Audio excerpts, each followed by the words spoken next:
Hi there, my name is John Stevens. I'm pastor of Zion Lutheran Church in Oregon City, Oregon, and we are part of the ELCA, and welcome to Dollar Store Children's Sermons, where we take a look at the lectionary text and we tie them to an item from the Dollar Tree or the kids' room or the junk drawer or the garage or in the case of today, nothing. Yeah, so we could possibly have some springboards for things, but my main idea doesn't actually use any physical object. Yeah, so this is for the Revised Common Lectionary, the sixth Sunday after Pentecost. We're looking at the gospel lesson where it's Mary and Martha and that whole dynamic. We could talk about siblings if we wanted. I'm not going there, but it's a possibility. But the springboard I'm going with is Squirrel.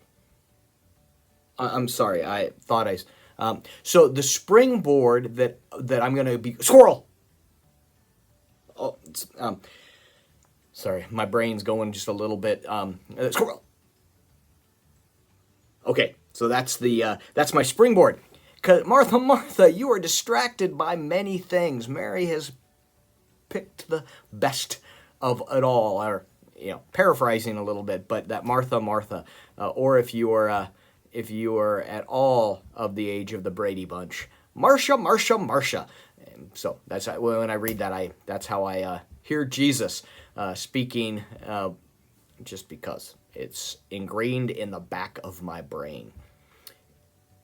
We're talking about being distracted. See, right there, I go, whoo, and that was not even planned. All right, welcome to the tangents that are my brain. So we are looking at being distracted, and about I want to talk to the kids about ways that we might focus on paying attention to Jesus, and so that could be teaching the kids different ways of praying. There's many of the kids, if they've dealt with anxiety, have probably been taught different ways of grounding themselves. I know that my kids. And some of that has taken place. The things of 5 things you can touch, or 3 things you can touch, 3 things you can smell, 3 things that you can hear. Those things that ground you, that move us from distraction. There are a lot of things that can be distracting. You could talk about the breathing prayer. I just came off of confirmation camp, as you might have seen in the last video.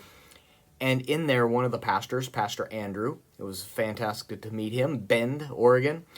Shout out to Pastor Andrew. Talked about the rescue breathing, and that he had learned from some of the first responders in the area, but also that interweaving it with our understanding of the breathing prayer. So the idea that we breathe in and we count to 5, so it's breathe in. And there's this rhythm of this in this breathing prayer, or this breathing in for 5, breathing out for 5, and this idea that we get to pay attention to that and we get grounded. Prayer beads, those things, the idea that we can, there's deep connection. I'm going to reach and grab here. Hi there. Sorry about that. There we are. This here, friend of mine, Pastor Jerry, makes these, and it's the Lutheran Rosary, and he has a write-up on them. But the idea for me, and I say but because a lot of times I'll use this not necessarily as all of the prayers of the apostles, the Lord's Prayer and the Apostles' Creed, etc. I use the beads as a grounding that I use each time I touch a bead. I think about someone I want to pray for, and so we have those connections.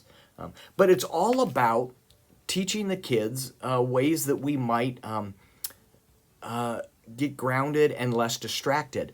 The other thing is to ask ourselves the question is, what would Jesus do? Now, I know that this is one of those things. It's got loaded stuff for all of us. Not all of us, sorry.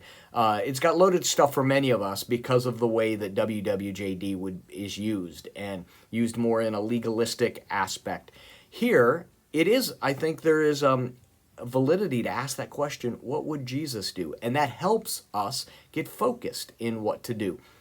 Another way of doing it, for those of us who, all of us are around baptism. We baptize as infants, and so the kids gathered around would be baptized. Most of them would be baptized, so we can talk about our baptisms and about how that grounds us, that we can be reminded as we dip our fingers in the water and we make the sign of the cross. We are grounded into what God would have for us. So there's a lot of different ways, but I'm looking at Squirrel.